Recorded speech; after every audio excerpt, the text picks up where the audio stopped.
ಹೇಗಿದ್ದೀರಾ? ಎಲ್ಲ ಚೆನ್ನಾಗಿದ್ದೀರಾ ಅಲ್ವಾ? Welcome back to my channel Ambika's recipe garden.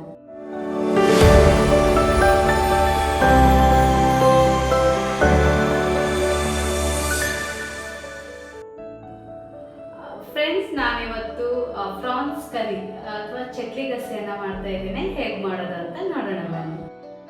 France ಕರಿ ಮಾಡಲಿಕ್ಕೆ ಫ್ರಾನ್ಸನ್ನು ತಗೊಂಡಿದ್ದೇನೆ. ಇದು ಸ್ವಲ್ಪ ಚಿಕ್ಕ ಸೈಜಿನ ಫ್ರಾನ್ಸ್, ಕರಿಗೆ ಚೆನ್ನಾಗಿರುತ್ತೆ, ಹಾಗಾಗಿ ಚಿಕ್ಕ ಸೈಜಿನ ಫ್ರಾನ್ಸನ್ನೇ ತಗೊಂಡಿದ್ದೇನೆ. ಫ್ರಾನ್ಸಿಗೆ ಕರಿ ಮಾಡಲಿಕ್ಕೆ ಮಸಾಲ ರೆಡಿ ಮಾಡಲಿಕ್ಕೆ ನಾನು ಇಲ್ಲಿ 1 ಕಪ್ ಆಗುವಷ್ಟು ಕೊಬ್ಬರಿಯನ್ನು ತಗೊಂಡಿದ್ದೇನೆ. ಹಸಿ ಕೊಬ್ಬರಿಯನ್ನು, ತೆಂಗಿನಕಾಯಿ ತುರಿಯನ್ನು ತಗೊಂಡಿದ್ದೇನೆ.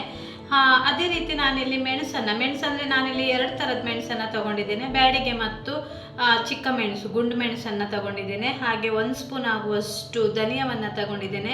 ಪೆಪ್ಪರ್ 1 ಸ್ಪೂನ್ ಆಗುವಷ್ಟು ಪೆಪ್ಪರ್, 1/4 ಸ್ಪೂನ್ ಆಗುವಷ್ಟು ಮೆಂತ್ಯ, ಹಾಗೆ 1/4 ಭಾಗ ಆನಿಯನನ್ನು ತಗೊಂಡಿದ್ದೇನೆ. ಅದೇ ರೀತಿ ಬೆಳ್ಳುಳ್ಳಿ, ಗಾರ್ಲಿಕ್ಕನ್ನು ನಾನು 6-7 ಎಸಳನ್ನು ತಗೊಂಡಿದ್ದೇನೆ. ಸೊ ಇದನ್ನೆಲ್ಲವನ್ನು ಈಗ ನಾವು ಕಾಯಿಯನ್ನು ಬಿಟ್ಟು ಇದಿಷ್ಟನ್ನು ಡ್ರೈ ರೋಸ್ಟ್ ಮಾಡ್ಕೊಳ್ಳೋಣ.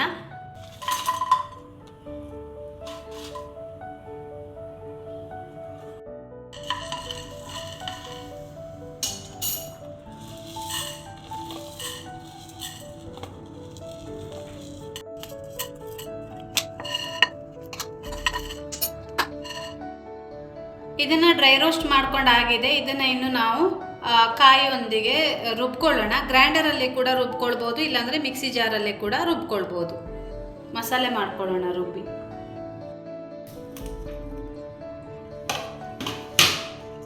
ಹುಣಸೆ ಹಣ್ಣು ಮತ್ತು ಅರಿಶಿಣವನ್ನು ಸಹ ನಾವು ಆ್ಯಡ್ ಮಾಡಬೇಕು.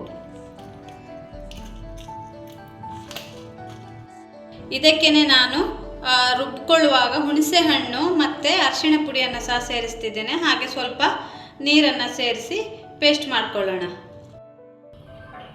ನಾನಿಲ್ಲಿ ಒಂದು ಪಾನನ್ನು ತಗೊಂಡಿದ್ದೇನೆ, ಮಣ್ಣಿನ ಮಡಿಕೆಯನ್ನು ತಗೊಂಡಿದ್ದೇನೆ. ತಗೊಂಡು ಆಲ್ರೆಡಿ ಅದನ್ನು ಬಿಸಿಗೆ ಇಟ್ಕೊಂಡು ಆಯಿಲನ್ನು, ತೆಂಗಿನ ಎಣ್ಣೆಯನ್ನು ಕೂಡ ಸ್ವಲ್ಪ ಹಾಕಿದ್ದೇನೆ.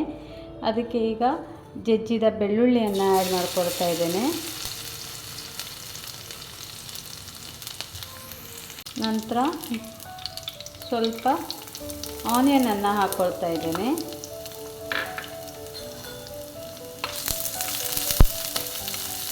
ಇದು ಫ್ರೈ ಆದಮೇಲೆ ನಾವು ಚಟ್ಲಿಯನ್ನು ಹಾಕ್ಕೊಳ್ಳೋಣ.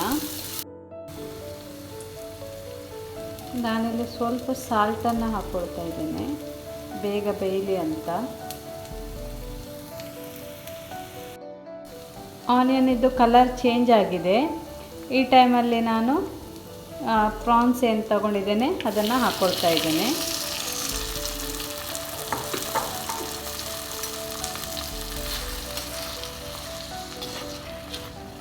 ಇದನ್ನು ಒಗ್ಗರಣೆ ಮಾಡಿಕೊಂಡಾದಮೇಲೆ ಮಸಾಲೆಯನ್ನು ಹಾಕಿದರೆ ಆಯಿತು.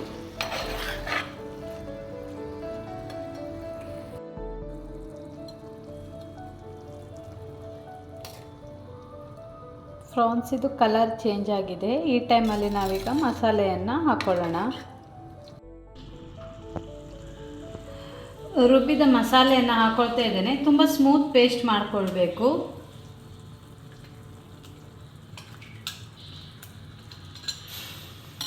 ಸೊ ಮಸಾಲೆ ರುಬ್ಬಿದ್ದ ನೀರು ನಮ್ಮ ಹದಕ್ಕೆ ನಾವು ಮಾಡ್ಕೊಳ್ಳೋಣ.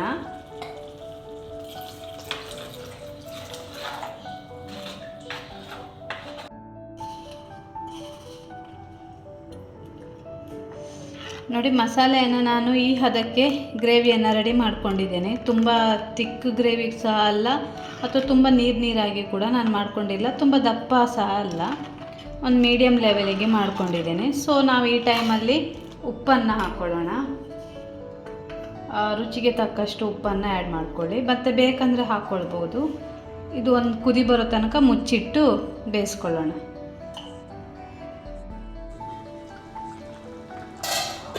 ಇದು ಚೆಂದ ಕುದಿ ಬಂದಿದೆ, ಇದಾಗಿದೆ ಗ್ರೇವಿ. ಆಗಾಗ ಮಿಡ್ಲಲ್ಲಿ ನೀವು ಮುಚ್ಚಿ ಇಟ್ಟು ನಂತರ ಕೂಡ ನೋಡ್ತಾ ಇರಬೇಕು, ಮಗಚ್ತಾ ಇರಬೇಕು, ಯಾಕಂದರೆ ಅಡಿ ಹಿಡಿಯೋ ಚಾನ್ಸಸ್ ಇರ್ತದೆ. ಹಾಗಾಗಿ ಸೊ ಇದೀಗ ಸರಿಯಾಗಿ ಗ್ರೇವಿ ಆಗಿದೆ. ಅಂದರೆ ಹಸಿ ವಾಸನೆ ಹೋಗೋ ತನಕ ನಾವು ಇದನ್ನು ಕುದಿಸಿದ್ರೆ ಆಯಿತು. ಇನ್ನು ನಾವು ಸ್ಟವ್ ಆಫ್ ಮಾಡ್ಕೊಳ್ಳೋಣ.